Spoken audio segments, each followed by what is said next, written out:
রাতে ভাত খেয়ে ঘুমিয়েছিল মেয়েটা। পাশের রুমে বাবা মাও ছিল। তারপর মধ্যরাতের দিকে বাবা মা জান্নাতি জান্নাতি বলে মেয়েটাকে ডেকে তুলে ঘুম থেকে তুলে বলে একটু বাইরে বের হব চল।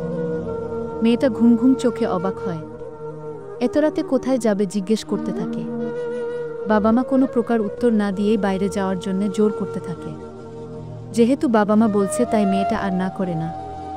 চোখে ঘুম আর কৌতূহল নিয়ে বের হয় তাদের সাথে। কিছু দূর যাওয়ার পরই মেয়েটা লক্ষ্য করে তার চাচি শাহিনা বেগমও তাদের সাথে যাচ্ছেন। মেয়েটা মনে করেছিল হয়তো সবাই একসাথে কোনো দরকারি কাজে যাচ্ছে, কিন্তু কিছু দূর যাওয়ার পরই মেয়েটা খেয়াল করে তার বাবা মা বসতবাড়ির রাস্তা ছেড়ে কৃষি জমির দিকে যাচ্ছে। মেয়েটা অবাক হয়েই জানতে চেয়েছিল তারা এখানে কেন এসেছে, কিন্তু বাবা মা আর চাচি তাকে চুপ করে থাকতে বলে। মেয়েটার চোখে মুখে তখনও ঘুম ঘুম ভাব ছিল। কিছুক্ষণ পরেই তারা একটা ভুট্টা ক্ষেতের কাছাকাছি আসে।